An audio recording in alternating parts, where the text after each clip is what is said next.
Hello and welcome back to the Absolute Football Podcast. First one in 3 weeks. Sorry we've had a little bit of a break. There's just been life issues that have got in the way. My cat had an operation. That sounds like an excuse. Dreadful excuse for not wanting It's to do mad. a That's a podcast. genuine excuse, isn't That it? is a genuine excuse, yeah. So I couldn't leave her. She was ill after an operation. Tom has had busy life stuff going on, and as have I. But we're back, and there's been a lot that has happened in the last 3 weeks. A lot to catch up on. Um, so do you know what? So I'm gonna pass it straight over to you. Let's go through last 3 weeks of football. You kick us off. Come on. Well, I'm going to go my favourite thing of the last 3 weeks of football. And although Louis says it's about his cat and operation, the real reason is that we were going to be recording and the goals just kept coming in for Aston Villa. And that's when he told me that his cat was ill. So Well, hang on. we're You're going to getting your start. time in it. You're getting your time in a little bit wrong then. So actually, what happened is that was the first week after, and you're right. We were meant to record. I was already pretty knackered, and I was like, I really can't be bothered. And then I was like, but do you know what? It will be all right because I can't wait to gloat about how great Arsenal were. And then I was watching the game. And I just thought I really don't want to be here, to be honest. I just want to go to bed. And then the week after Did, was my cat, and now we're here. So didn't want the recording of your tears on YouTube for history. pretty much, yeah. I thought we might get taken off air with some of the things that were going to come out of my mouth, so we just thought we'd negate the risk. But yeah, go on then. Yeah, Let's see what you're starting us off with. Crack on. yeah. I can't work out which angle I want to go with this. And I'm going to go down the route that I personally think that it's ridiculous how Arteta seems to be getting away with his project. I don't really understand how he's allowed time, but Frank isn't allowed time. Ollie's basically out of a job. I know he's been doing it for slightly longer, but I just don't understand what it is about Arteta that seems to be giving him so much leeway when he's Okay, I got. think you've niced me then, because the way you've gone in on that is allowing me to go straight back and deflect on other clubs. So Yeah, Frank, no, that's fine. No, yeah, but I'm going to go with it because I don't understand how it's talked about. Okay, that he's doing this project, and you've said it a million times. He hasn't got the team that he wants. Fine, he's got. I think he's got a world class goalkeeper. Personally, I think Ben Leno's. He's kept you in that game against Leeds. That was a couple of days ago. Maybe not distribution wise, but you've kept a clean sheet in that game because of Ben Leno. So you've got a pretty high level goalkeeper. At the start of the season, you were saying you had two high level goalkeepers. So you've got a high level goalkeeper. You had Bellerin as the best right back in the league. His ball for Saka against Leeds as well was class, where Saka should have finished it. So I think Bellerin's a good player. We've spoken about Tierney. We've spoken about Gabriel being a good player. Thomas Partey's hard to ignore. You've got everybody was excited about Willian. I knew he'd be a flop, but it's fine. A £72 million winger in Pepe, arguably the best striker in Europe. We said at the start of the league in Aubameyang. You've got Saka, who was probably one of England's best players in the international break. Eddie Nketiah, who can't stop scoring goals when he's not playing for Arsenal. But he's been given, but Arteta just seems to get a pass, and it's never brought back to him, and I don't understand why. When there was on the weekend, we beat Newcastle 2-0. We should have beaten them 6-0, and people are going, well, Lampard, I don't know, is he going to carry on like this? If you're going to keep missing chances like that? And we were top of the league at the end of that game. You're sat in, what, 14th at the moment? The only team who's had a worse attack than you. So you've got a worse attack than Newcastle this season so far. Less shots on target than Newcastle. With all that attacking prowess. And everyone's just going, no, it's a project, it's a project, it's a project. You won an FA Cup 6 months ago. How is it still a project? I think it's a shambles, to be honest, mate. Absolute shambles. And personally, I think it's Arteta's fault rather than anything else from what I can see. Okay, so There's a let's. lot to unpack there. A Okay, lot to unpack. yeah. I was going to ask you at one point, what are you actually asking me? So, for example, in work, when I'm waffling a bit in a presentation, we have one of my directors holds up a sign that says Pat FQ, like PATFQ, and it stands for please answer the fucking question. So I was going to ask you that. I was just going to hold up a sign that says Pat FQ and just go, what are you actually asking me?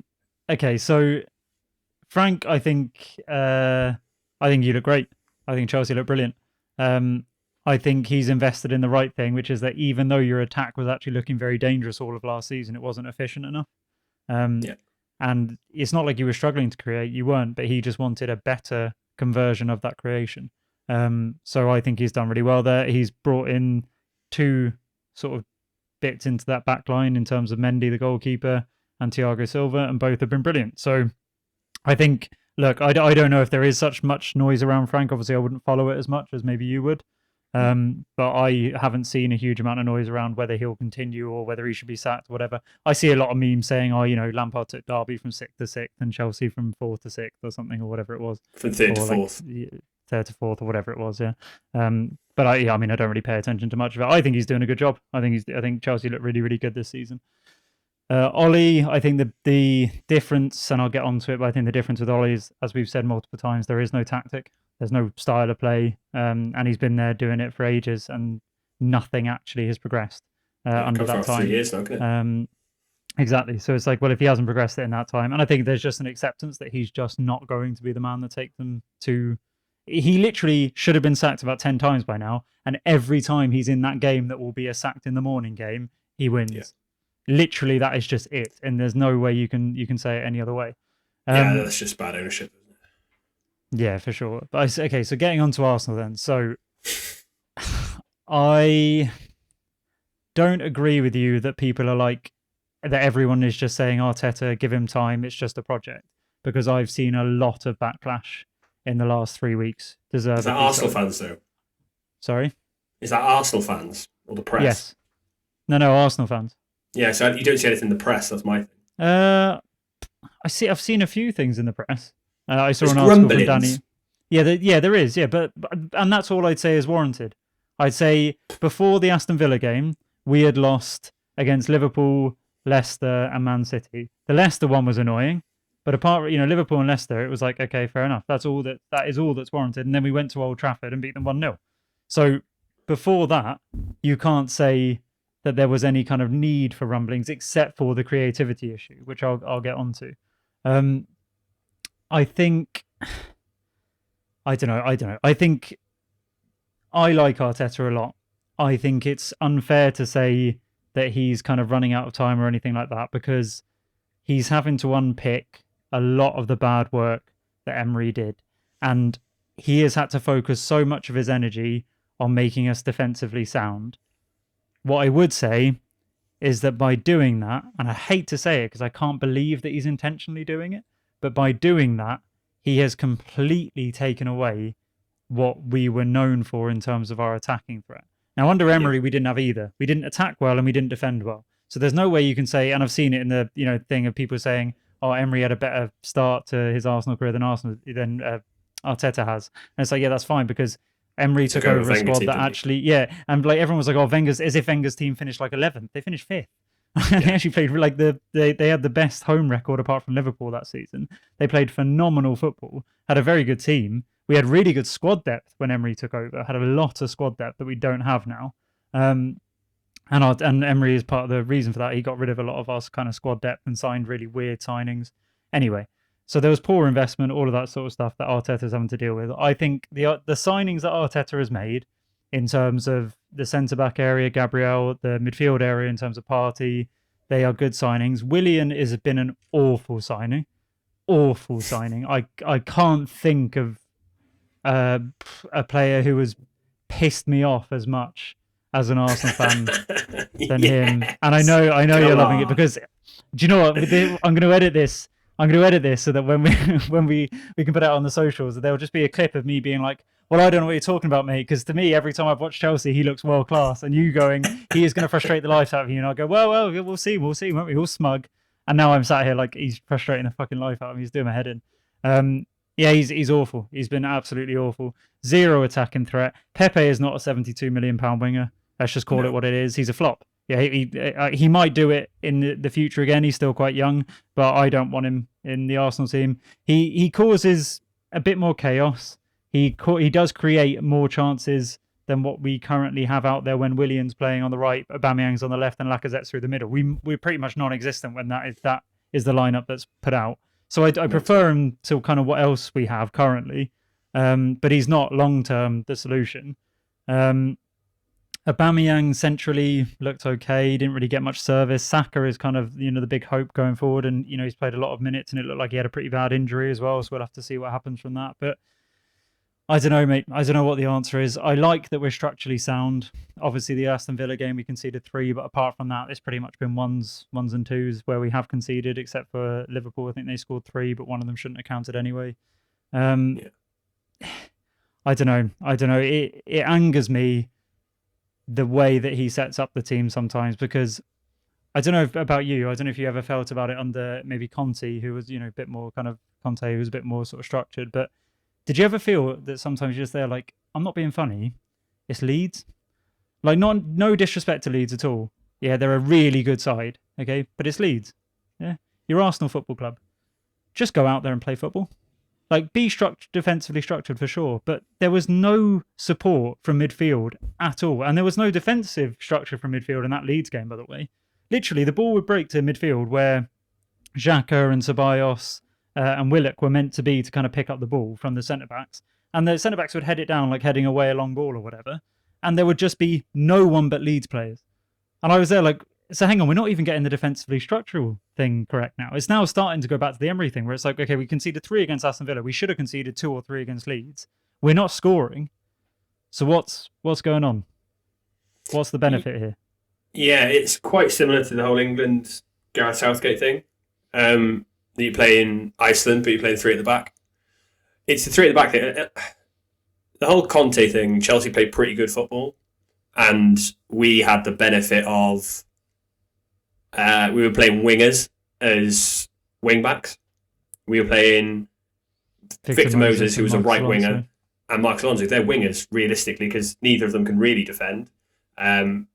So that's why we weren't too bad. And we had Kante, as the player sweeping up and getting all the second balls. So everybody else was full steam ahead. And we had Hazard and Diego Costa, I think, at the time, Fabregas.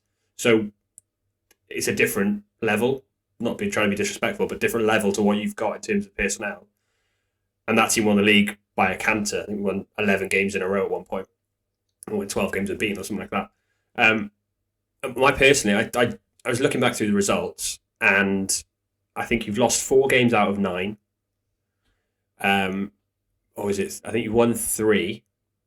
But out of the 3 games, 4, lost 4, and drawn 1. Drawn 1, is it? Okay, so out of the 4 games you've won, there was the United game, which is a penalty.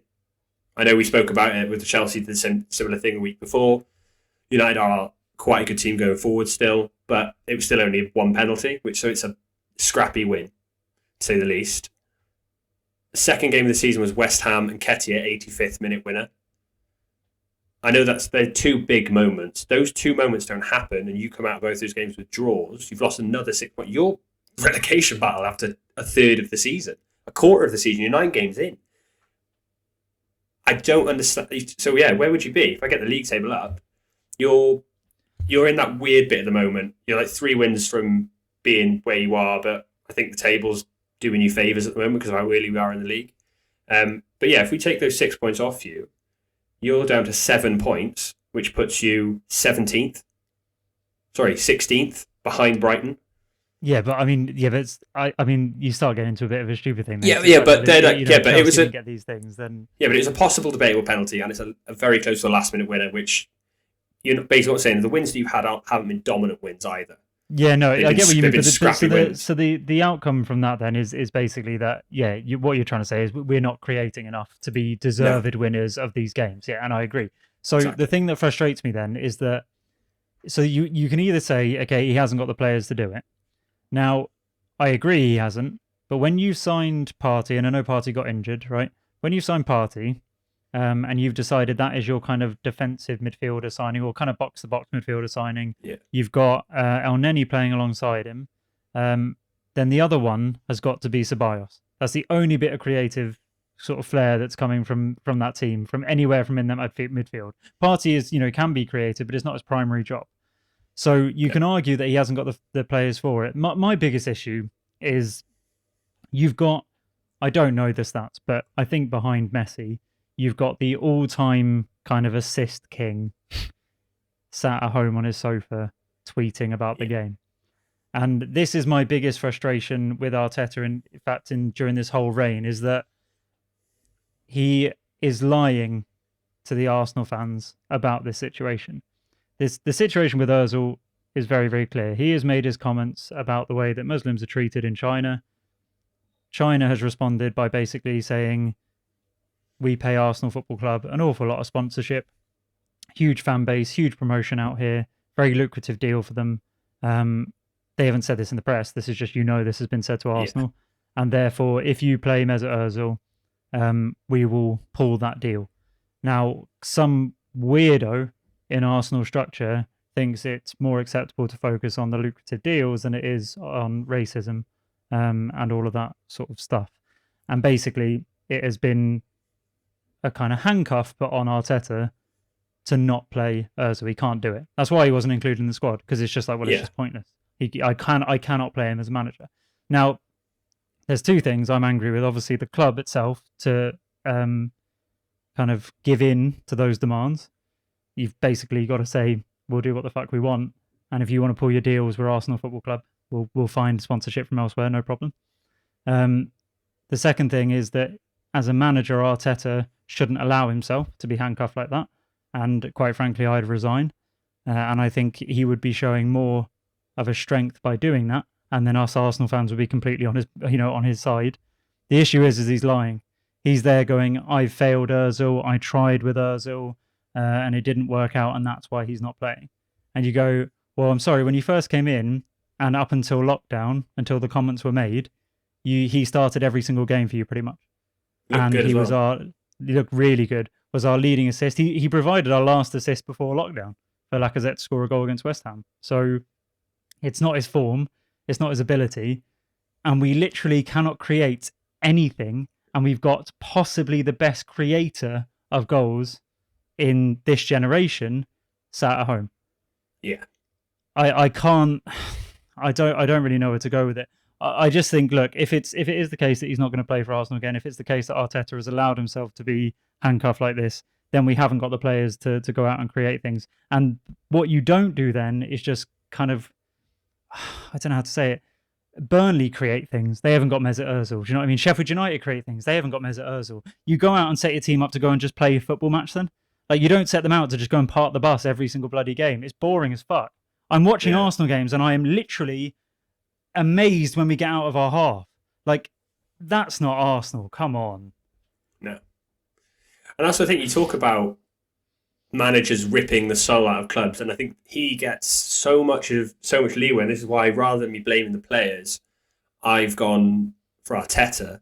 Is that you've got players who scored a lot of goals, like Aubameyang. He scored one goal, and that was from the penalty spot since his new deal. 9 games into the season, which is just mental. So I think it has to be down to him, because there isn't any creativity in that midfield whatsoever. And you can't say he didn't have money because he spent £30 million on a centre-back. He spent £50 million on Partey. And I'm not saying they're not good players. They are good players. But you went that bad defensively last year to the point you won an FA Cup and you beat Chelsea and City on that run. So you can't have been that bad without those players. And you've lost your biggest creator. And we've known for a while that Lacazette probably isn't the man anymore. So I've quite understood why he hasn't given Nketiah a go. Yeah, it never really was, but at least he bagged the odd goal. Now he just can't score. Why not at least give Nketiah a go? Yeah, I know he did against Brighton. Was Brighton this year or was that last year? With a Pepe goal. That was last year, wasn't it? That was last year, yeah. No, and he did against not Sunderland, Southampton last year as well. Yeah. I scored against West Ham at the start of this year. He's the highest scoring player in under 21's history from this season. Mm-hmm. Just give him a go, because Lacazette cannot score. But this thing, like, I think there's a few players who I'd like to see actually given a real run of games now, particularly after the actions on the weekend. So I'd like to see Willock, although he looks a bit lackadaisy sometimes, and that frustrates me. I'm not sure if that's actually just composure. Which is, and he's attacking, he does have a goal threat at least, and he at least tries things. The other thing, I'd like Maitland-Niles to be in the squad. He hasn't been in the squad for starting a game or coming on with 2 minutes to go for the last fight. He's getting in the England squad, for God's sake. He's an absolute baller. And I don't care where that is in sort of the team, but I think it's got to be in that left centre mid position, because that's the thing, is that when you're talking about parking the bus, kind of as Arteta seems to do, that kind of break and that athletic ability, that when you then get the ball out to midfield, we currently have like Xhaka, El Neni. No mobility, is there? No mobility at all. Whereas like Maitland-Niles can be the person who goes back and is blocking something, down by the corner flag, to within 10 seconds is clean through on goal the other end. And you can't catch him. So it just adds that element. So I think Willock I'd like to see in the team. I'd like to, if it's not Willock, I'd settle for Ceballos. But I think he's just got to play, because he just adds that kind of, a bit of flair, a bit of creativity. Maitland-Niles to me has got to play, but I don't think he will. Saka's got to play. Saka's to me, I think on the team sheet for me. Yeah, he's got to be. And I think Nketiah, I'd love to see Nketiah given a go. But if it meant that Saka dropping out or something, then maybe not. But I'd say the other one who I'd love to see just given an actual proper run is Nelson. He's looked great this season whenever he comes on, whenever he plays. He's got such good ability on the ball. He's quick. His transition is great. I just think, I know it sounds a bit ridiculous that we're talking about a 20-year-old, a 21-year-old, and a 19-year-old being the players who need to come in and save Arsenal's season. And Maitland-Niles is 22 or something. He's only 22 or 23. But I don't know. I always look at our squad and just think there's just nothing exciting happening in this game. Like, unless there is a moment of pure, and that's the last season, if you look at the kind of goals that we scored, or even the start of this season, like, not that they were lucky goals, they were really beautiful goals that were put together, but they were always like after a sequence of like 45 passes, and it would be the only time in the match we'd put together that 45 sequence of passes. So if we, it's almost like if we don't do that, there's nothing else. If there's not this like measured, perfect, fantastic kind of playing out from the back that leads in a chance that then gets put in the back of the net, there is like kind of no off the cuff things. And I think playing like these younger kind of mobile athletic players allows for that a bit more kind of transitions just to happen naturally, rather than having to be so structured and so perfect. It's kind of what Chelsea, I think I like it. It's Chelsea that, I know Frank Lampard got a lot of credit last year for playing the kids, but then it's because he couldn't buy players. He didn't have the option to buy a £50 million player at right back. We kind of had to pay Reece James quite a lot. But that was the most excited I've ever been to be a Chelsea fan. I was on holiday, and I made my girlfriend and the two people I was on holiday with go to some dingy pub to watch the Burnley game.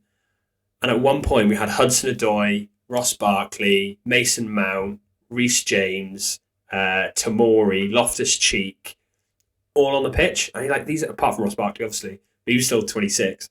But all these young British guys, and they were all just ballers. And it's like, why sign?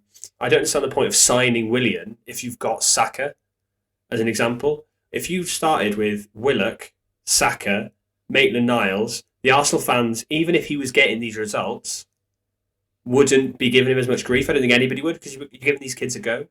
It's the reason that kind of last season it was always a free hit for Frank Lampard, because it was he's going to have to give the kids a go. He didn't have to. Like Tammy Abraham's the other one I even forgot to mention. Give these kids a go, at least. But this thing, so we've got Smith Rowe, for example, in the youth team, and he's always looked good. It's just this thing, like you said, we just want to see, and there is that element. It's like under Wenger, I can't ever say that I was sat there not seeing some sort of talent trying to come through to the first team. And I don't care what anyone said. I would have given up a period of, and I did give up a period of trophies or anything like that, because I was watching a team develop, a youth team develop, and it was they were playing good football, playing really good football. And do you know, honestly, I think there's a few things that kind of round it up. But I think Arteta's big issue now is not with all of these sort of lineup issues or the way we're playing and things like that. It's the fact that he keeps doing the same thing every week. So Willian has been shit for 6 weeks, and he started him again against Leeds. And at that point, that's when you start to lose me as a fan. And that's when I started to lose it with Emery, and you lose it a bit with Wenger, because Wenger was so loyal to his players. But Wenger was loyal to his players, but would still drop them every now and again when they weren't playing well and would rotate or whatever. Whereas Arteta, Willian has literally played non-stop, and he has been shite. Like one of the worst players I've seen in an Arsenal shirt for a long time. He's been awful, and he's playing every single game. What do you expect from us as fans? To go, oh, great. Brilliant, yeah, another Willian masterclass incoming. No, we're all going to be pissed off going, why is Smith Rowe not getting a chance? Why is Saka? Why is Nelson? Particularly when you have someone as talented as Nelson on the bench. Honestly, if we don't actually do something properly with him now, he's going to go to the Bundesliga. He's going to be the next Jadon Sancho. Do you know what I mean? It is what it is. And then the other thing I would say is that I really hope Arsenal fans, I was always Wenger in. And I know you're probably thinking, oh, yeah, what, now you want Daddy Wenger back. No, like, I do, right? Because all Arsenal fans sat there and gave him so much grief. I can tell you now, I'm not saying we would be challenging for the title, but we didn't challenge for the title under Emery, and we didn't challenge for the title under... We're not challenging for the title under Arteta. Arteta has won us an FA Cup and a Community Shield, the things that we won regularly under Wenger, and we played phenomenal football under Wenger, and he gave youth players a chance. That's the difference, isn't it? So what were they all moaning for? Is this better? No, it's not. It's really not. And I do think Arteta is the man, by the way. I do. I actually do. I think he's got a lot of work to do. I think he's been given an impossible job. I think let's give him... I would, honestly, as an Arsenal fan, I would give him 2 or 3 seasons. I really would. And just see what happens. I'd do an Ollie and just go, what is going to happen? And if it starts getting to the point where every time, you know, he comes close to getting a sack, he wins something or something, and it's kind of never really consistently doing well, then I'll hold my hands up and say, time to move on. But I can't think we can be making decisions, particularly with COVID, everything like that, all the stuff he's had to come into. Emery literally had the team on the ground. So we can't be making decisions saying, like, get him out. He's had enough time and everything like that. He hasn't. So I think it's got to be given time. But I really hope Arsenal fans realise that Wenger was a fucking genius. And we really, be careful what you wish for, basically. So I saw this thing, right, that said about Arsenal that Arteta has turned Arsenal into what everyone expected Mourinho to turn Tottenham into. Oh, God, yes. That's like the kind of punditry that only you get on Twitter, surely. That's outstanding. Yeah, the actual people who know what they're talking about. Yeah, exactly. That's so true. Not these. And I will happily eat the humblest of pies, even if that's a word, that's English, because he's turned Tottenham into everything that... they're just great, aren't they? They're even good to watch, which is mental. Don't ask me to admit that. Yeah, but they can't. Yeah, well, I'm a Chelsea fan, but he's got on top of the league, well, for a couple of times, but for a brief period. But they're playing quite good football going forward. They're solid as rock defensively. They're putting their bodies on the line, and I think the thing that Arsenal, and it's a comparison that's not being made enough of, if you think about it, I brought it up, but they took over about the same time, didn't they? Him and Arteta. There was talk about what Arsenal wanting Mourinho. Yeah, and so I think it was close enough that they didn't Spurs pull the trigger on Poch about a week or 2 weeks before you pulled the trigger on Emery, wasn't it? Because that's the whole thing. They pulled the trigger because they thought Arsenal were going to get Mourinho if they pulled the trigger on Emery. So they admitted they were kind of they knew something needed to change, but they probably went a bit earlier than they normally would have. So they're pretty like for like, and you could easily say both teams were on their knees at the time, and it is mental what they've achieved in the difference, I think. Yeah, but Tottenham do have a far better squad.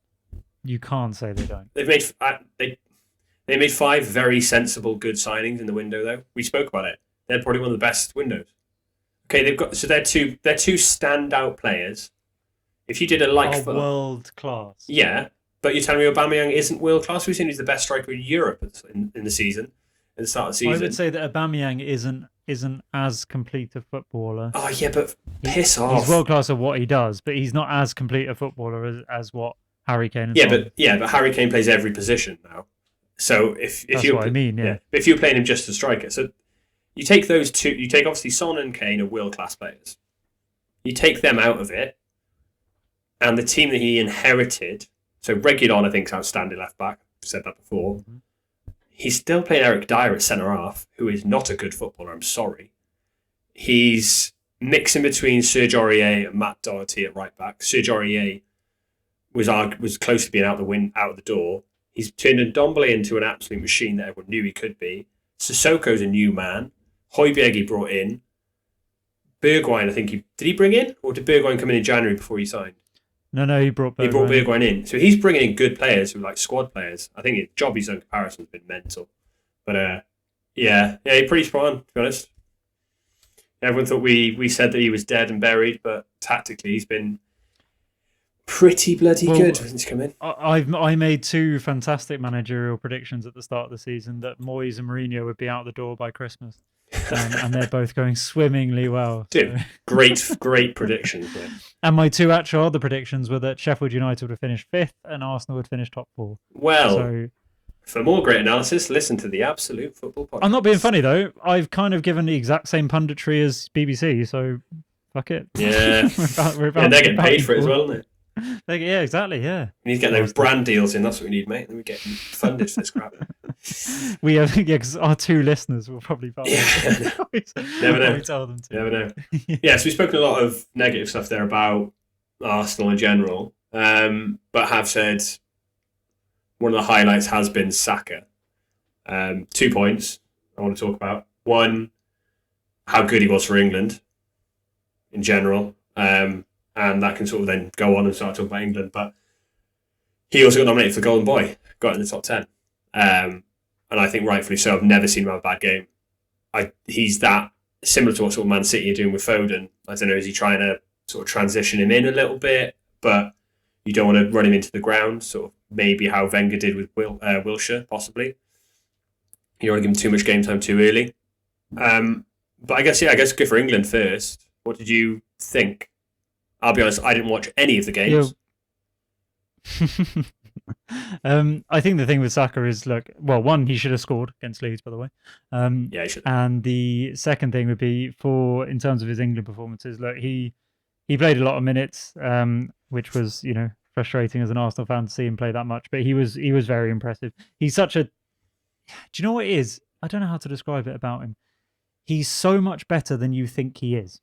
Yeah, that's what you can say about Saka, is that you watch him and you think, oh, he's very good, and then you actually watch him and you're like, okay, you're not just very good, you're ridiculous. You're a ridiculous footballer. Yeah. You have incredible ability. The ball at his feet, his intelligence of his runs, decision making. Don't get me wrong, a lot of for me decision making. For me, it's his decision making. He's 19 as well. Never makes a wrong pass. Yeah, but I tell you what as well, the best thing about him, and you don't see it so much in the position he plays for Arteta because he kind of plays a bit more central, but when he was playing in that kind of left wing back role for Arsenal, his delivery, his balls in, is just unbelievable. The quality. Yeah, he's just quality. Unbelievable. Him into Harry Kane. If you actually had Saka out on the wide, the balls into Harry Kane, it's going to be incredible to watch it develop. Yeah. But this isn't an Arsenal podcast, so we're going to start talking about England in general. But yeah, I think he was class. I watched about 20 minutes of the Belgium game. I just can't get my head around international football at the moment. Could be just 'cause it's on the Sky and I just kind of can't be bothered. I'm just not asked about this Nations League thing either at all. The only things that come out of it just still feels like friendlies, and it's just Gareth Southgate's boring. Everyone talks about they did well against Iceland, but it's Iceland. Honestly, kind of burying the hatchet from the Euros possibly, but they're not a big team, not a good team. I just think there's so much talent there. It's unbelievable. It's pretty similar to exactly the same thing as Arsenal. Why are you playing 5 at the back? I understand maybe the defence isn't great. Playing 5 at the back with 2 holding players when you've got the choice of, okay, in the last game they only played 1 holding player, which I think works pretty well. But when you've got players like Sancho, Sterling, Grealish, who else have you got? Kane, kind of think Mason Mount going very forward. Well for England. Yeah. Just so many players. It's frustrating being so defensive. I mean, and think about the ones Foden. Hudson-Odoi, Barkley, Foden. Yeah, how did Barkley not get in that squad? He's not even in the squad. Yeah, it's one of those things. I think Southgate's got the same thing that United have with Ollie, where it's nice enough guy, very charismatic. Yeah, charismatic. What are you watching? Huh? Charismatic. Gareth Southgate. No, but he's lovable, isn't he? Lovable, that's better. Yeah. The waistcoat is legendary. You want to just pick him up and put him on a mantelpiece, though, don't you? He's like that. And he we none of us can take away that he gave us one of the best summers. That summer was fucking class. It was one of the best summers ever. Oh, you're well sharp. He did. Not getting and that. So what I would say is that it's a little bit like the Ollie thing, where it's you want him to do well. he's not really talented enough. You need a world-class manager to take take the team on and actually do things. There's the odd game where you're like, oh, that was bloody good. But again, it's because you've got world-class players.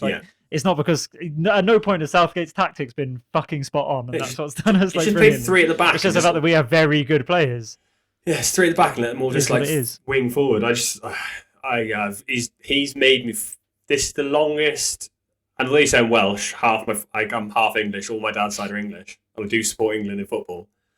I've just never. Fucking hell, that's controversial. Yeah, You're willing to admit that? Yeah, well, Jesus. if England play Wales, I support Wales, but I'm half English, so if England are playing anybody else, nice. I'll kind of support England. I'm a Chelsea fan. It's glory hunter. More interesting than the Welsh football. Yeah, I'm glory hunter. I'm a glory hunter. Who cares? I'm a Liverpool fan next week. Don't worry about it. Yeah, he's just made me fall out of love of watching international football single-handedly. I don't care anymore. I just don't care. That's the problem. Poor man. Yeah, he has single-handedly, and I was there front row, like for the World Cup, watching the Colombia penalty shootout. Loved it. Oh yeah, but that's right. So he did give us one of the best summers. No, he didn't. Well, did he? He didn't. He didn't. He didn't give us one of the best summers. We beat every team we should have beaten. What do you mean?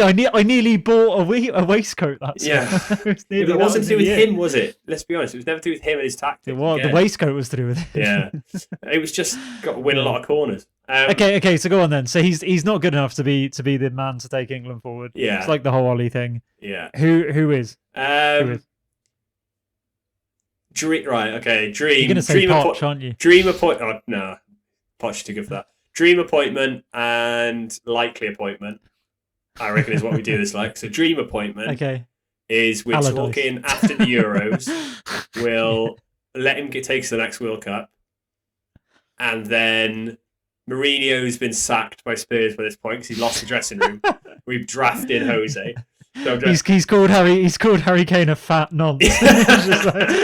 He's now lost the dressing room. Yeah, 100%. So dribbly fat nonce. So Mourinho gets the job. That's my dream because he'd be such a great international manager. Imagine the shithousery; it'd be so good. And I don't know. I think he'd lose his touch at Inter because he only has a press conference once every 6 months. Yeah, so I reckon he'd lose his spark. He'd have to build it up, wouldn't he? He'd be home writing one-liners. He's been out of the job for 12 months at time before, and then come back and had absolute worldy press conferences. So yeah, maybe he's just got it now. He's on top form now as well. Have you seen? Oh mate, have you seen him on Instagram? Oh yeah, his Instagram is elite. It's one of the best things I've ever seen. It's so good. It will literally just be deadpans like photos of him just like this on the bus, and the caption of being "You come back from your hardest disappointments." My favourite one. This is I great. You saw it a couple of weeks ago, and he's eating crisps out of a Tupperware box. And I'm trying to work out. Me and my mate's trying to work out why. Right, he's a multi-millionaire. So why have you got crisps in a Tupperware? Just bring an extra packet. So we reckon what he does is he does multiple flavors. So he does mix and match crisp roulette. Oh, I like it. Yeah, nice, he's that much of a savage. Doesn't even want to know what flavor crisp he's got in his mouth. That sounds like a brand that Walkers would bring out if Tottenham won the league. It would be like Mourinho's mix-up. Yeah. Love it. So a good dream would be Mourinho. Likely, or Eddie Howe I'd quite like. I thought that was going to be your likely. Yeah, I don't think he would get the job though. They internal shit. He might give it to Aidy Boothroyd or something like that, wouldn't he? He's been with the under-21s. Yeah, it's so true. That is such an accurate. They just want a yes man. Yeah, they'll give it to Aidy Boothroyd. Yes, there you go, sorted. That's the likely one, isn't it? I actually do think Eddie Howe will get it next. Interestingly, you know how all these football managers do it when they're ready to get back in the hot seat. Everyone becomes a pundit. Sports. He was a pundit last night. Yeah. Pundit last night. Yeah, no, I saw. He's getting the Sheffield United job. Just you wait. That's not a bad shout. Not a bad shout. And then if he did, I'd like to see Chris Wilder have a go at the England job. He wouldn't, but he wouldn't get it. No. But I'd like to see him have a go. That would be decent. Yeah. I just think with the attacking talent that's there, I think it's kind of a bit of a. It's not. I'm not going to say golden generation because our last golden generation was ridiculously talented and won fuck all. But I would say that Eddie Howe's style of football suits our players more than any other kind of candidate. Unless you're going to get Pochettino in. Oh, imagine. In which, if you did, it would be incredible. But I don't think you would. Imagine watching the football of Sancho one side, Sterling the other side, Grealish also one side. Harry Kane, Phil Foden, Mason Mount, no defence. Oh, Yeah, yes. it was like I remember when Arsenal signed Granit Xhaka, and like an Arsenal fan tweeted saying like, I can't wait for Granit Xhaka to play the deep lying number 10 in front of Ozil playing the number 10, but with Iwobi playing the number 10, and it was like, this is so great. Exactly what it's going to be like. Absolute chaos. Jack Grealish playing left wing back just to get him in the team. Oh, sign me up. Where does Bukayo Saka play? We'll figure out. In goal. We're playing goal. Yeah, a ball playing goalkeeper. That's the next. No, but genuinely, an attacking manager with that squad it's got to be. I mean, what about someone? Here's a left field. What about Roberto Martinez? I know he's in charge of Belgium, but he has kind of very deep lying roots in the English game. Do you think he'd take it?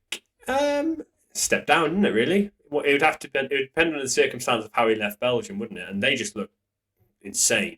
They although they beat England 2-0 and both goals were there was a deflection and it should never have been a free kick for the first one. Nice free kick though. Great free kick. But and the wall should have jumped.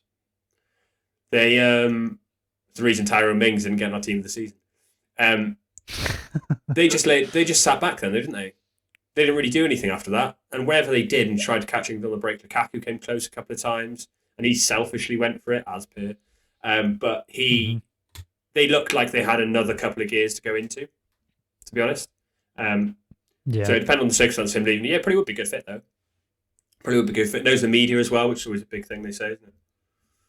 Yeah, very true. So, very true. Obviously, a lot's happened, and there's been like the Greg Clark stuff.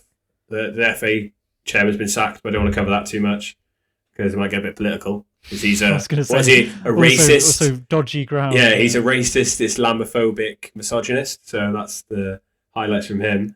But just that has happened recently. I guess the big news has been the end of pay-per-view, which we've sort of beaten like a dead horse for quite a while.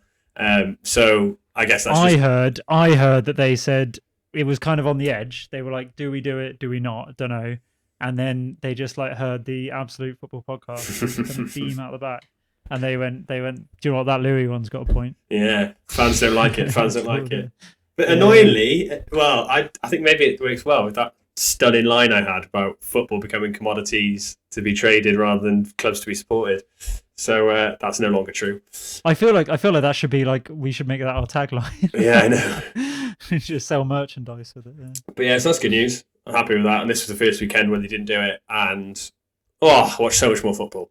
So much more. That was great, wasn't it? Yeah, it was brilliant. When I went on TV Guide to see like, is it Sky or BT that I need to not illegally stream? Yeah. Oh, it's BBC that is it Sky Sunday lunch? Yeah, BT. It was like, Sunday BBC lunch BBC. One. I was like, it said match of the day. I was like, here we go. Yeah, great. Dominic Calvin Lewandowski. Yeah.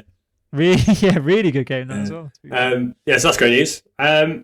But if we're going to be like completely on the button, which we never normally are, because when we record, but big news come out today / last night.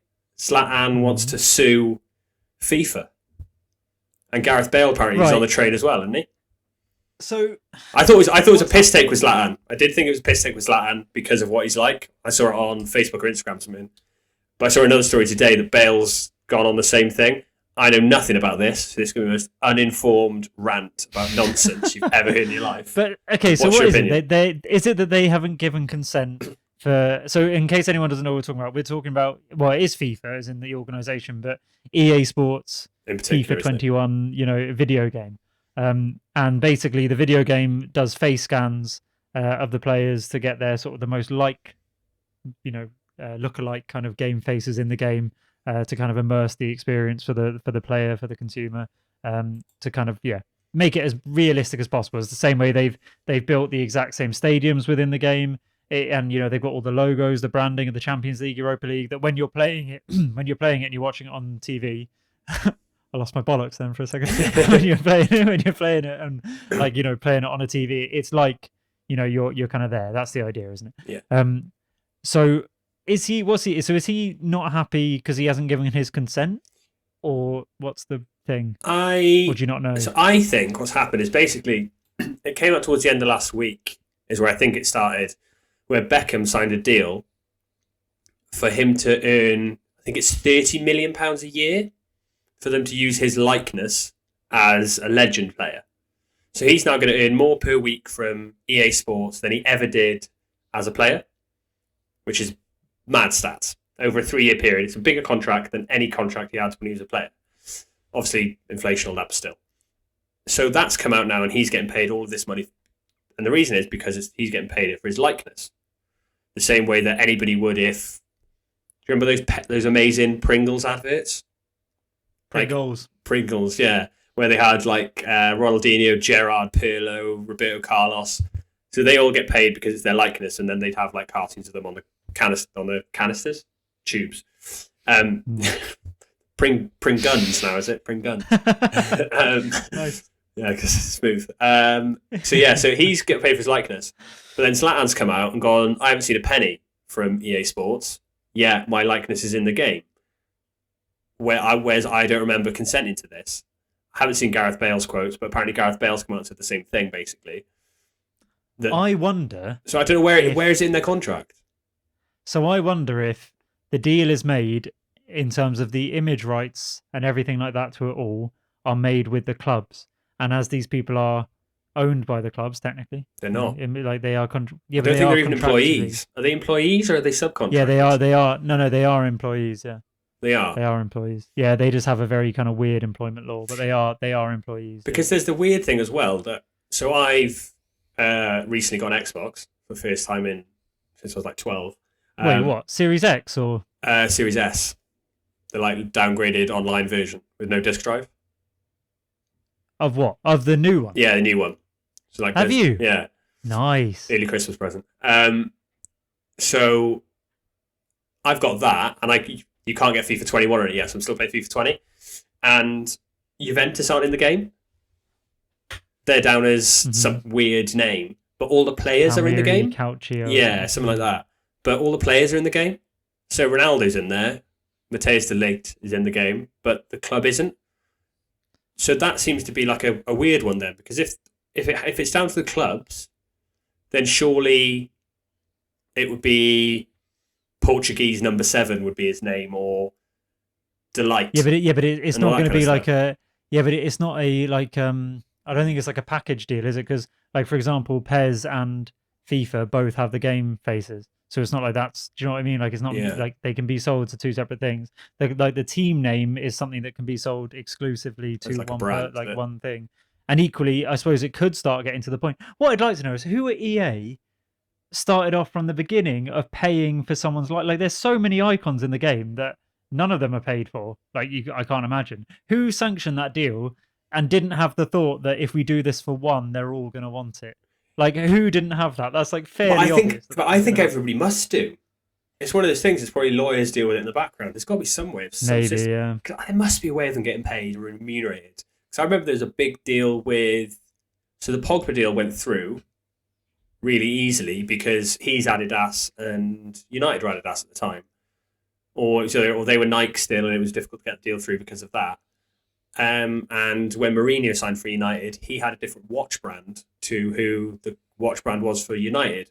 So he had to. The reason he didn't sign straight away is he had to wait for his watch deal to expire before he could then sign with United, because he had to wear a United watch, whoever it was, Hublot or Tag Heuer or something like that. So all this stuff goes on in the background. You don't really hear about it.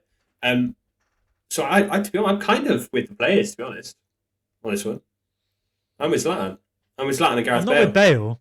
I'm not with Bale because I tell you why I'm not with Bale. I think he's a money hungry arse. I love him. I think he's a class player, but I think he's money hungry as fuck. Because didn't he trademarked that thing, didn't he? Yeah, like that. It was that with the fingers out, wasn't it? I think. Was it fingers? That one. I mean, how specific is that? Yeah, because Angel Di Maria had to stop doing it, even though Angel Di Maria had done it just as long as Bale had. Yeah. And Bale just randomly trademarked it. It's like, what kind of arsehole has the time? Yeah, didn't Lingard do that one as well? That one? Oh yeah, because we see that very often when he scores. Is that 20 goals a season? Yeah. But yeah, so I mean, I don't know if I am with the players. Maybe I am. I mean, EA Sports makes so much bloody money from us opening shit packs where we don't even get to see the bloody icons. Yeah. So yeah, I mean, I don't really care if they have to pay the money. They have to pay the money. But I don't know. I think it's like that we spoke about before, where it's like, you've got to think about the end user. It is more enjoyable to play the game when the players' faces are on there. So if you're going to start putting things in the way of the consumer being able to do that, I don't know. It just kind of, I just think, what's like, is it worth the time and effort? Like, I don't know. I'd rather the money. I'd rather the money go to Zlatan or Mbappe or whoever it is than EA Sports, basically. And I think because they've got a finite career, I feel like they should milk it for what it's worth. Like with Bale, that's why I'm never really against players going to China. I'm not against it because you don't know when you could break a leg. You don't know. Well, and I'm 100% with you on that. So, like, when he was getting all of his stick of going to China, I mean, the footballing element of me was disappointed. Oh yeah, of course. He's such a talent. He's a monster on his day. But you could. I mean, I always say it to people. I go, when people are like, "Oh, what about them going to China just for a payday?" I'm like, if someone literally said to you, "You can go and do your job, the exact same job you do now, probably try a little bit less. It's a little bit easier, and you go to a different country and you earn literally £1 million a week," or let's make it relevant to kind of like our sort of things. You earn £1 million a year. Yeah, £100,000 a week, something like that. £100,000 a week or whatever it is. Yeah, are you telling me you're not going? Of course I'm going. Yeah. Like literally, I'll come with you now. Let's just go. Yeah. So yeah, I agree with you. I've never bothered about that sort of thing. I just think about. At the end of the day, it's a game for kids. Me, 26, still playing, and we'll play until I'm 29 in a couple of weeks. Mate, honestly, I'm going to be playing until my care home will just be a massive setup of me on Twitch. But anyway, yeah. So it's a game for kids at the end of the day. Who you play that game, and when it's like, I remember growing up. I don't know about you, but I remember growing up and being like, "Oh, have you seen Van Persie in this year's game? He literally looks exactly like him." And it was like, a real talking point with you and your mates, or like Ronaldinho looks, exactly. It's like playing with him. It's just exciting. I think I understand what you mean. If the money's going to go somewhere, then why not the players for sure?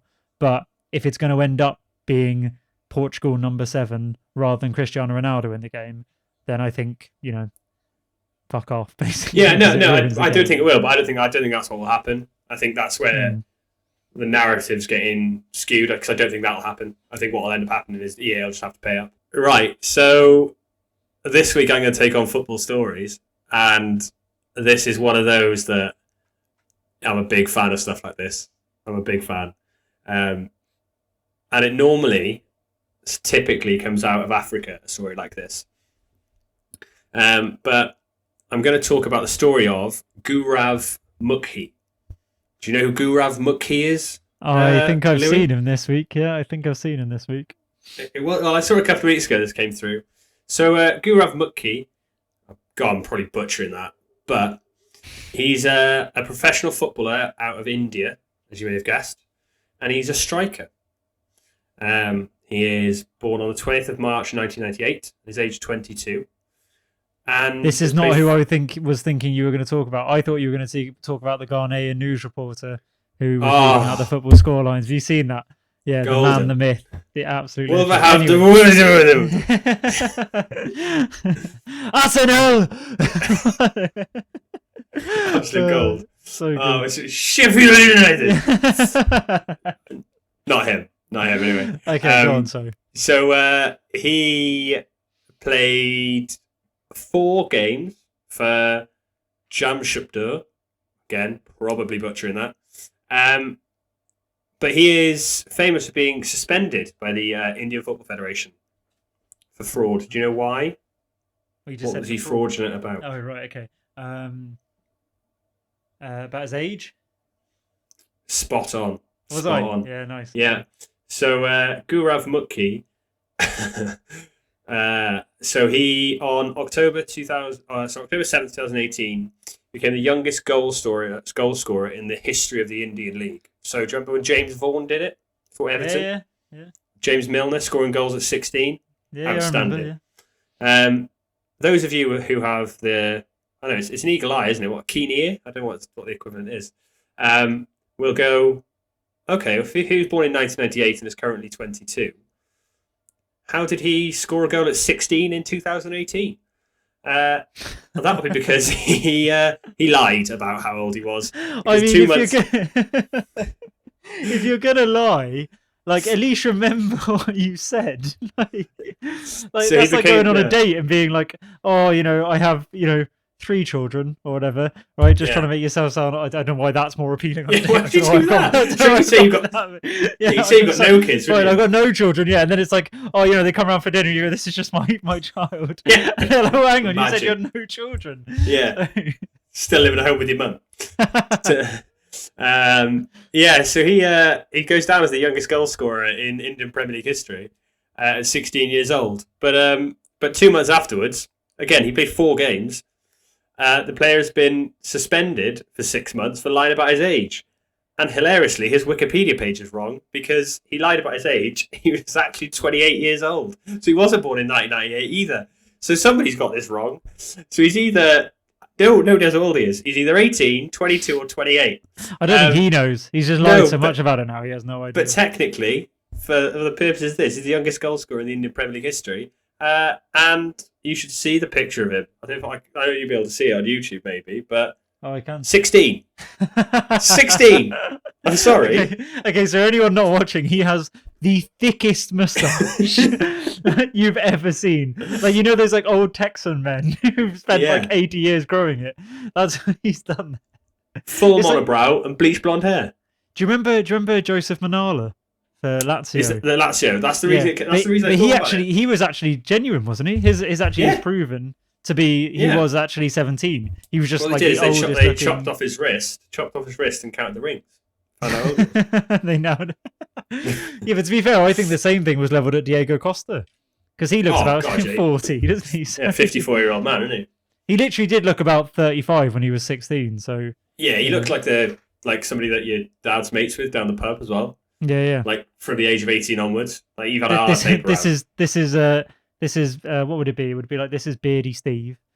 Yeah. And that's him. Angry Diego. Yeah. Definitely Angry Diego. Angry Diego is such a good pub name. It's like, where you off for a drink with tonight? It's like, oh, Heart Attack Dan and Angry Diego. That's like... Oh, not Angry Diego. Your missus. Not Angry Diego again. Yeah, she's fine with Heart Attack Dan. Yeah. Angry He's Diego. not going to call. Well, he's the last thing Heart Attack Dan's going to do is bring up any commotion. He don't want to run the risk, does he? He don't want another one. That's so true. That. Yeah. That's So that's my football story of the week. So yeah. Guru. to be fair, I always think Brazilian players as well. You can never really trust their age. Like, they just go from being like the most like I don't know incredible prospects to like retiring within the space of like 4 years, and you're like, dodging it. Where's that come from? It is dodge. It is dodge. And right then. No, I need to do Guess Who. Mm. And I did have one. And for everyone listening, I was going to go for Andreas Villas-Boas.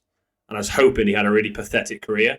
But turns out he didn't even have a career. So I Plus, couldn't I do had pretty him. decent knowledge of his managerial career anyway. Yeah. So we couldn't do Andreas Villas-Boas.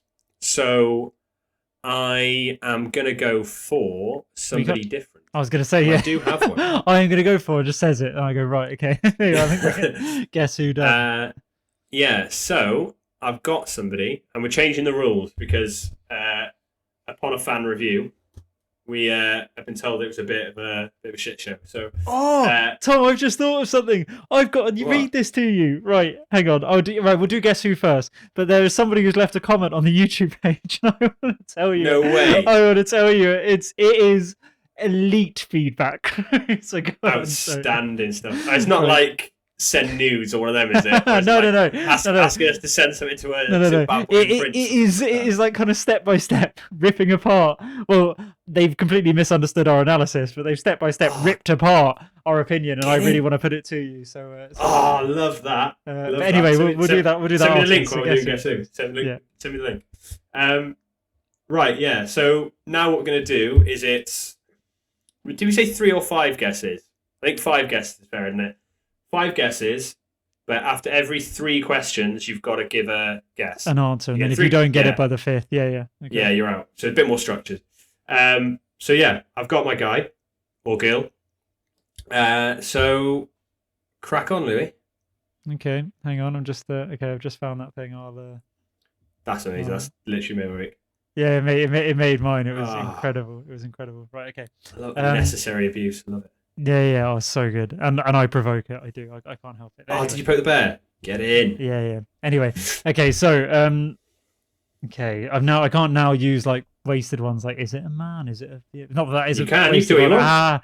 Okay. Anyway, Do what you want. Just after every third question, you've got to okay. go. Are you a striker? No. Are you a defender? No. Are you a midfielder? Yes. Got to guess. when we say midfielder, are we talking like?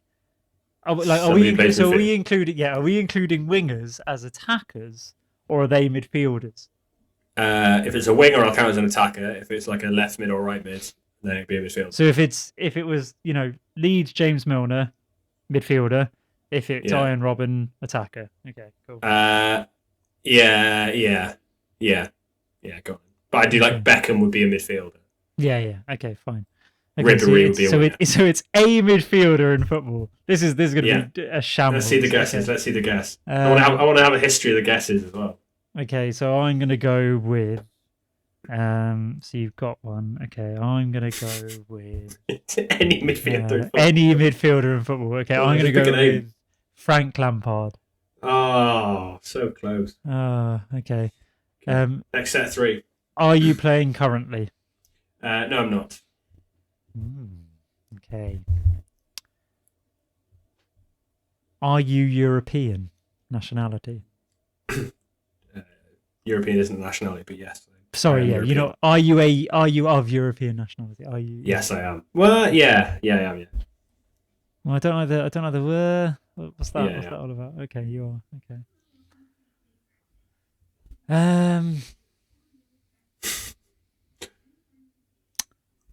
One more for another guess. Did you?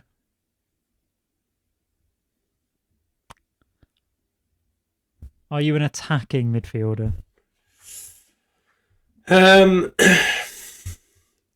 Not a number 10, so I'm going to say no. Not a number 10. I won't class. Not. Well, I didn't say that. I just said not an attacking midfielder. So guess. This is horrendous. This. I think 3 isn't enough. By the way. If you get 5 guesses, you get 15 questions. Enough, isn't it? Okay. So. Another non-European midfielder. Non-European. Sorry, European. Right. Not currently playing. Yeah. Midfielder who doesn't play number 10. I was just. Okay. Iniesta. Ooh, no. Okay. Next question. Did you play for Barcelona? No, I did not play for Barcelona. I hate my life. Why did I ask that question? That's an awful so question, specific. that is. Yeah. Yeah, I know. It's because you went, ooh, so I thought it was like Xavi. Anyway. Yeah, Okay, so did you play in the Premier League? Yes. Great. Did you play... Narrows it down, though. Did you play for a top 6 side in the Premier League? Traditional top 6? No, I didn't.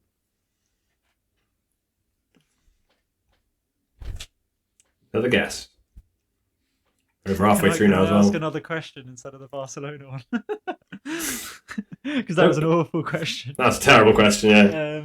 It's because you tricked me. You said, ooh, and I was like, oh, okay, this is good. I'm in your head, mate. I'm in your head rent-free. Rent-free. Not a traditional top 6. Who are the traditional top 6? Let me think. Man United, Arsenal, Chelsea, Liverpool, City, Tottenham. Spurs. Yeah, okay. Yeah. I'd be very impressed if you get this, by the way. What, at all? Yeah. Oh. So it's not that obvious? Well, depends on who's listening, I suppose, isn't it? So Premier League. Depends on if you know the answer or not. Yeah, exactly, yeah. If you know the answer, it's easy. Okay, Arteta. No, it's not. It's not Arteta. I thought you'd do it under my nose. Which, Good shout, by the size of it, everyone can fit under my nose. 6 more. This is horrendous. And he played for Arsenal anyway, idiot. Yeah, but he played for Everton. He also played for Arsenal. Oh yeah. Oh, I hate myself. So thick. Somebody who didn't. So he didn't play. So he didn't play for Arsenal. Your current in my manager. head, I was like, oh, not like, oh, I don't know. Okay. 6 more. Come on. How am I going to get this? I don't think you will, to be honest. European. Didn't play for one of the top 6 at all. No. Okay. Is the team that he played for did he play for? How do I ask this? Is the team he played? I don't know how to ask this. Okay. Did he only play for one team in England? Yes. Is the team he played for still in the Premiership? Oh, I just no. No. One more question. I haven't actually narrowed down the country yet, have I? The nationality. No. But this the benefit of doing the 15 questions. It's like you've got to be.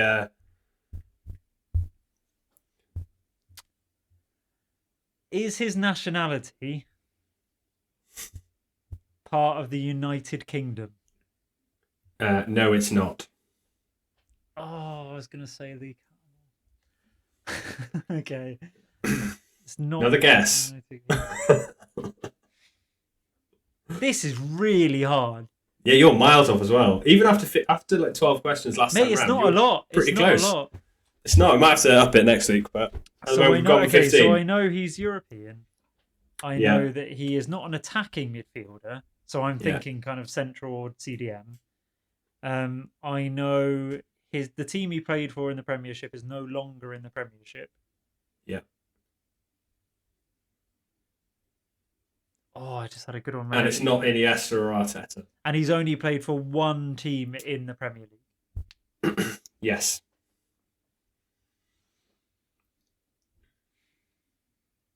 This could be so many players. This is just stupid.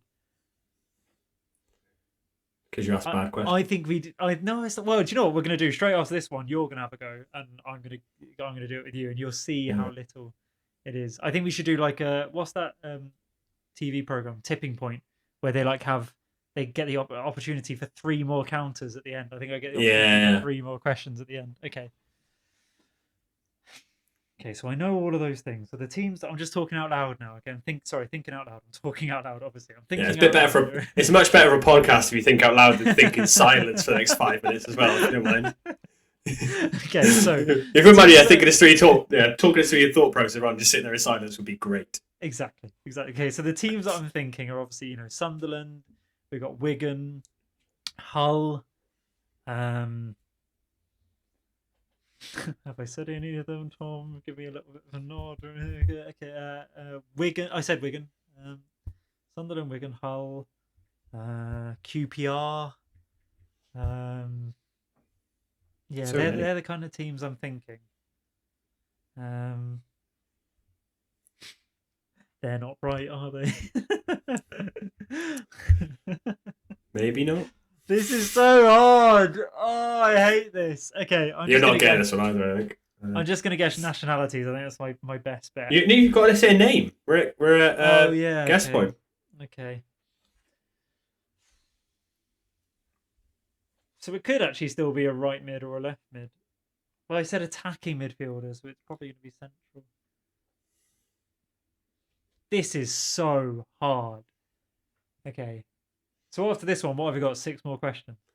No, 3 more after this. What? No, I've only had 3 guesses. Who have I guessed? You haven't? Yeah, so this is your 4th guess. You had Lampard, Iniesta, or Arteta. So. I don't fucking know. And it's not from the UK, so it's like a... No, it's not UK. European country. Mainland Europe.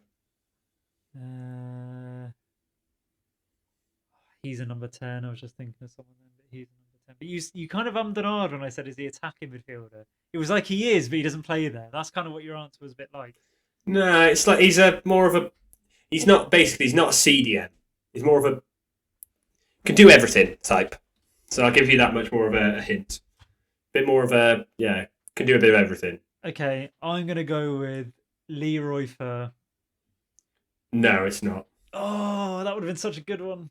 That would have been a great one. He played for more than one club in England. I hate him so. I'm so thick. I'm so Oh. stupid. I was like, oh, he's only played for Norwich. No, he played for Norwich, QPR. Oh, okay, right. 3 more. Didn't he play for Swansea as well? Yeah, Swansea. Oh, shut up. Swansea, QPR, Norwich. Yeah. Yeah, shut up. Okay, he could do everything. He could do it. That was a good Yes, clue. more on the right lines. Yeah, number 8 type. Okay. Don't know what squad number was, but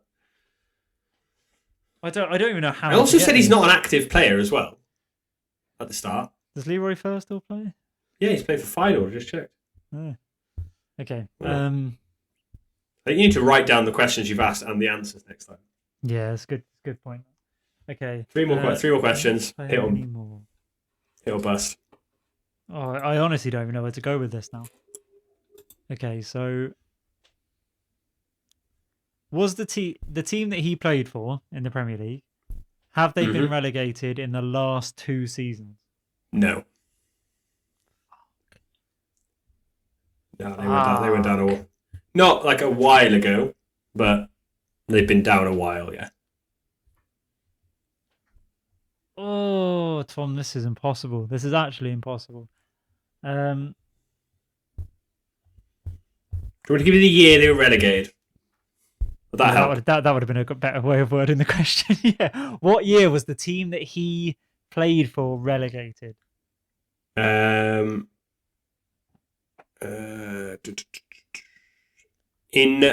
2012.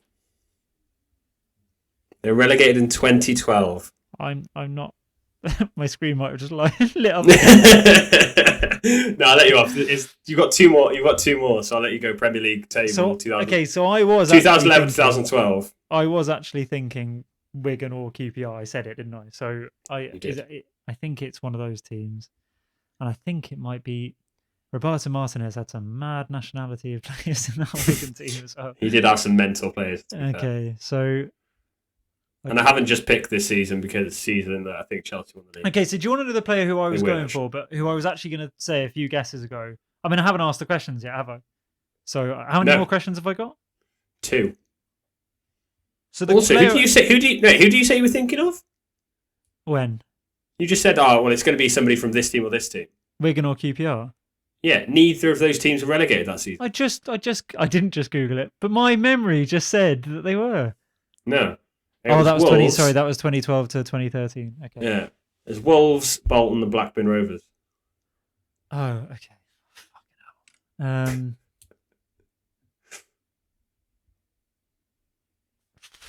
hell. Wolves, Bolton, or Blackburn? I think you might have to kick yourself.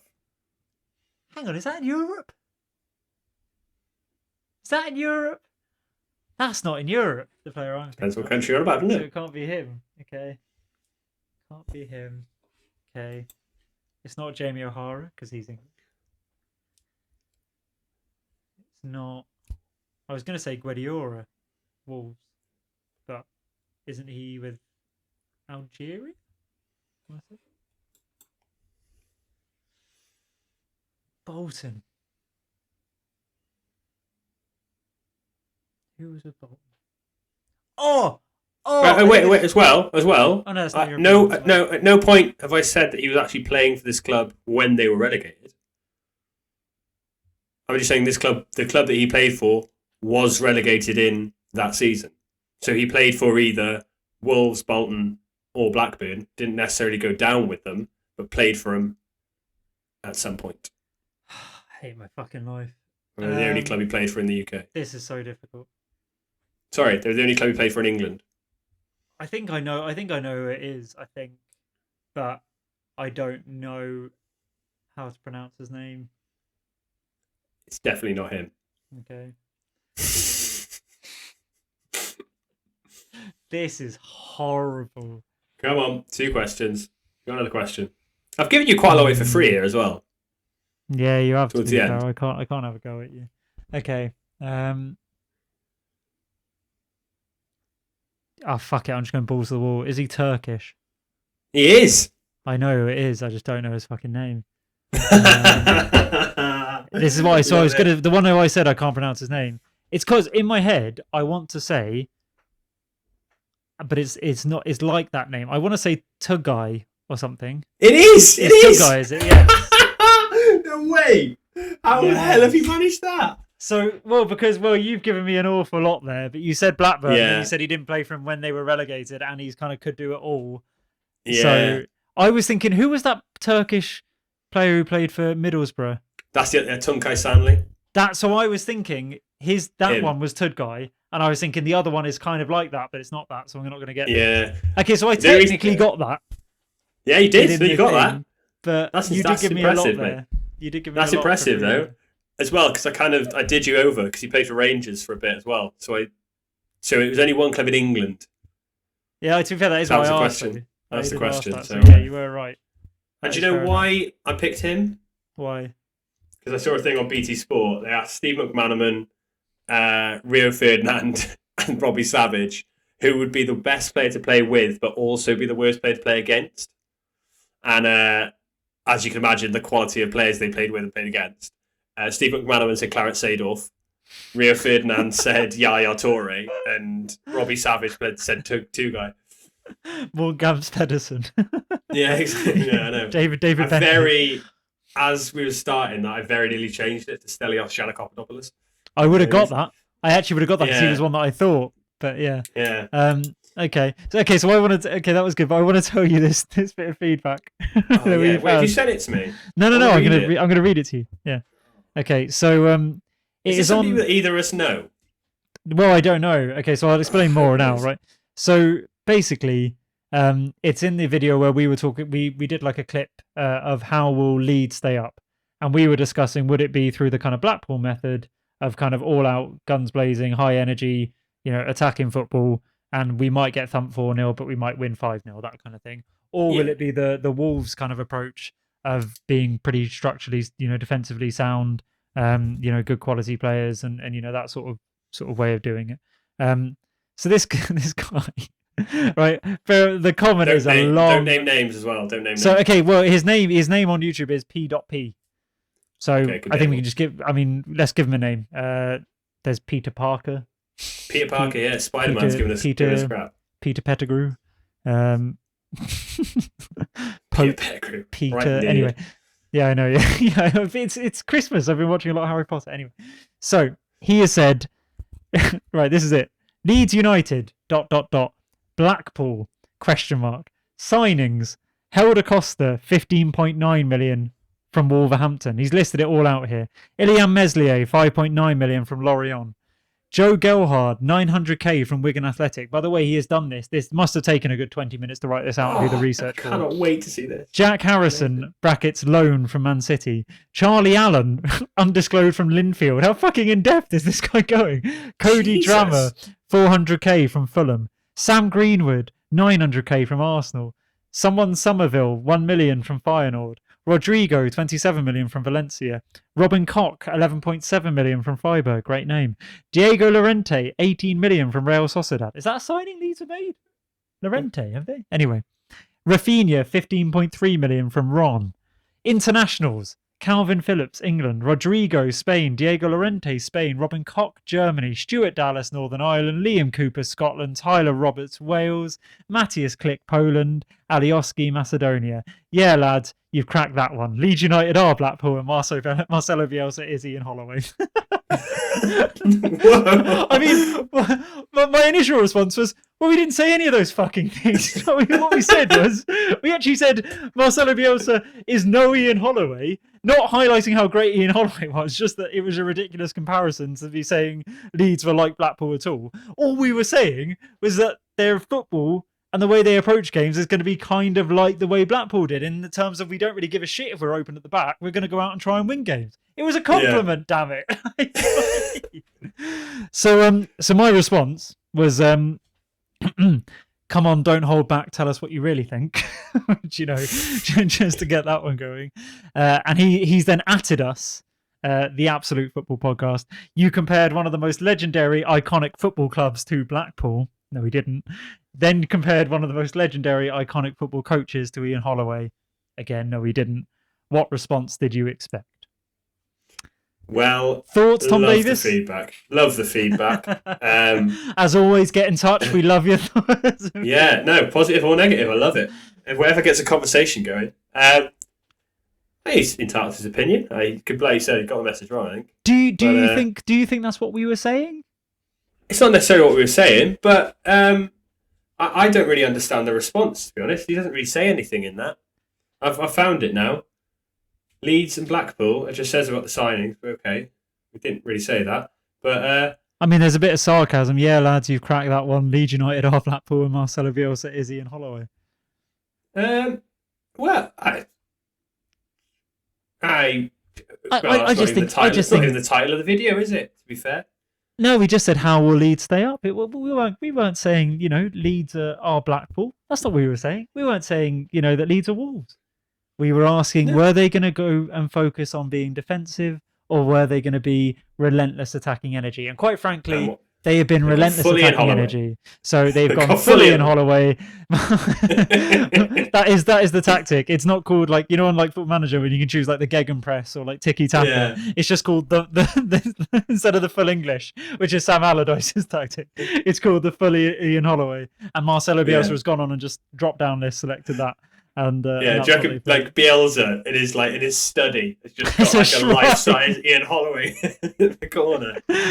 Just says to us the way on like Amazon's All or Nothing for Man City when Guardiola was there, just going Liverpool's striking force. They scare me. He was talking to Arteta. He was like they terrify me. They terrify me. Marcelo Bielsa just going. My expectation to live up to Ian Holloway it terrifies me. I just don't know how I'm going to do it. Who's he even managing now? Can you imagine you get Bielsa against Holloway now in the FA Cup third? Well, this is the thing. Look, who would win? I'm not saying anything. I'm just saying one man did it first, and then another man came from another continent and claimed he'd reinvented football. That's all. Look, I'm not. It's all I'm saying. Okay, that's all I'm saying. So fuck off, Peter Parker. We had enough. Big fan of that. That's I saw it and was just like, do you know, I could reply again and be like, that's not really what we said, but then I just thought, I'm just going to tell Tom and see what Leave it simmer. Big fan of that though. Love the feedback. Anyone listening, please feel free to rip our opinions apart. Yeah, I love it. We've openly admitted we're incredibly uninformed, so we'll keep it up for you guys. Yeah. This is mad though. This is what's so cool about like YouTube and stuff. Is that who is that guy? So we have 13 subscribers. The thing is though, there's a lot of effort put into that. Yeah, he has watched that. So that's one of the first videos we put up as well. I reckon my dad's just been like, "Shut up, you fucking idiot!" Here it is. Here's the breakdown of the logic, and he's just set it up as PP. No, joined 10 years ago. Wild. What a ledge. So hang on, he joined YouTube 10 years ago just to comment that on a thing. He's not even subscribed. What a pussy. He doesn't bat the beef. Yeah, I know. Come on. Want some more? Keep it coming. Yeah, keep it coming. Or he might even be subscribed, actually. I don't even know how you tell. No, I have no idea. I have no idea at all. I don't know how technology works, mate. Anyway, that's us done. Thanks very much for listening this week. Oh, that's why he subscribed to Leeds United official page. That's it. That's his only thing. I love it. So just goes around being like, we are bigger than Blackpool. It's okay. Definitely the kind of guy who wears like shorts and socks on at the weekend. Yeah, around Leeds City Centre. Yeah. Brings the boots with him on match day, even though he's about 50, just in case. Just in case. Bielsa goes, I'll tell you what we could do here. We could do with a unit in goal. It just goes you from the crowd. You look good. Yeah, what's his name? Yeah. Oh, what was his name? John Parkin up front. That's what he would be. He'd be the equivalent of John Parkin. Maybe that's who it is. Parkin's brother. Didn't John Parkin play for Blackpool? I think he might have done. Yeah. Hang on, and Parkin. Well?